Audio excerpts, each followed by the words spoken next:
So Hillary Clinton, this video has resurfaced, and I vaguely remember it. I know you had a thing with somebody, but this is Clinton right here. This is scary. People have been retweeting this constantly for the last 24 hours, and people are like, "Oh my God, this is so scary." And this is one of the reasons why I say I think Joe Biden is not the lesser of evils, because Joe Biden is just like Clinton. Remember, she was in his administration.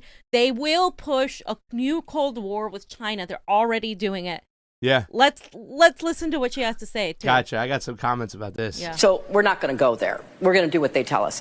Imagine, Rachel, that you had one of the Democratic nominees for 2020 on your show. Mm-hmm. And that person said, you know, the only other adversary of ours who's anywhere near as good as the Russians is China. So why should Russia have all the fun? And since Russia is clearly backing Republicans, why don't we ask China to back us? I hereby tonight ask China. That's right. And not only that, China, if you're listening, why don't you get Trump's tax returns? I'm sure our media would richly reward you. Now, according to the Mueller report, that is not conspiracy because it's done right out in the open. So if after this hypothetical Democratic candidate says this on your show, within hours, all of a sudden the IRS offices are bombarded with incredibly sophisticated cyber tools looking for Trump's tax returns, and then extracts them and then passes them to whatever the new WikiLeaks happens to be, and they start being unraveled and disclosed, nothing wrong with that. This woman's a psychopath. How can we miss you if you don't go away, Hillary? Okay, so the thing that really got me was the media will pay you. Like, she knows the media is controlled by them. Like, she knows. Like, she's very aware. She's just she's blatantly, arrogantly displaying how much power they have. That's what this whole. It's scary. She's like, oh yeah, we can just do this. We can. I mean, she's promoting a Cold War with China. She is, and that's the whole thing. And I would like to pat myself on the shoulder for always being, I don't want to say pro-China. And once again, listen, I don't want to become China, but once again, just like Tom Steyer said, they have to be our frenemy, okay? This type of rhetoric is so bad. This narrative that China's evil, and they've been pushing this left and right. Jimmy Dore did a great show with Danny Haifon the other day. I like to say I was way out ahead of this with Mark Sloboda, and we talked about this. We don't have to become China. We don't have to embrace anything they do. We just don't have to be hostile with them. We don't have to push another war, because that's what they want. That's what the elites want. They're even using this coronavirus to kind of push that kind of rhetoric and that narrative. I watched the CARES Act debate on the floor. It was a hell of a debate. They just kind of blew sunshine up each other's other congressperson's ass, but several times. There was about 10. It's literally what they 10 Congress people, a couple of Democrats, mostly Republican, and Americans are together today, even though this disease came from a disgusting wet shop in Wuhan, China. They're pushing that sentiment, okay, of the authoritarianism of China. Once again, I'm not saying that China's great, but China hasn't started wars in so many years. And like we pointed out on the show almost a year ago, remember, fam? I talked about, the Hong Kong Decency Human Rights Act, whatever. It's all littered with NED board members on the board. And this is where the Democrats and the Republicans agree, always. When it comes to regime change, when it comes to pushing neo-McCarthyism and a new Cold War, this is where they agree. And this is where they're going.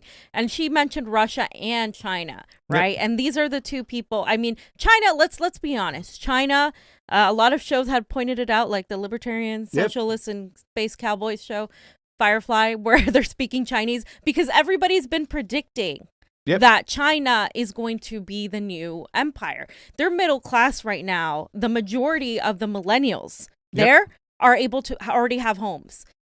In our country, that's not the case. Millennials are in debt. So China is definitely ahead of the curve when it comes to their middle class, when it comes to how well they're doing economically compared to us. That is definitely a fact. So why, of course, we're going to push a new Cold War. And there's just so much going on with the CIA there that we've literally funded their opposition governments before against communist China. I mean, you can say what you want about communist China, but it is not our duty to continue to support anything. There's no pro-democracy. Those groups are there to impose regime change. And I do not stand for it at all. Yeah. Again, as Pasta said, this isn't about, hailing communist China. This is about us staying out of people's problems, especially now that we have a lot of our own shit to deal with. Yeah, and we even remember when we asked Tulsi the question about NED, she wasn't even caught up on it. She eventually got caught up on it. But some of us we looked at this a long time ago. You can see this coming again like a slow meteor coming towards Earth, and we saw this a long time ago. That's why I got so, I don't want to say pro-China, but just saying we need to not get aggressive. And the funny thing is right now is that you have a lot of outlets that I like Zero Hedge, that are kind of claiming that Joe Biden is more pro-China, that he's in bed with them, he's dealing with them. Meanwhile, Joe Biden in the debate is saying that he wants to move 70% of our Navy into the South China Sea. You know what I'm saying? Yeah. And like I said before, he also talked about the Uyghurs. It's more nuanced to what's going on. They got 1 billion people over there in China, okay? And once again, the poor, like Fiorella just said, they're moving out of poverty. And as a progressive, I thought the number one thing we're supposed to be against is war and poverty.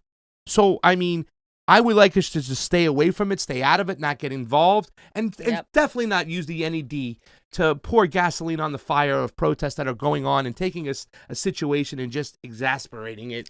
Not to mention the danger of Cold War. I mean, nuclear turns into a hot war, right? Well, yeah, and then it's also a money funneling machine. It's going to funnel money out of our economy, money that we're not giving to the people. We have money, we just don't use it in the right way. We give it all to the military.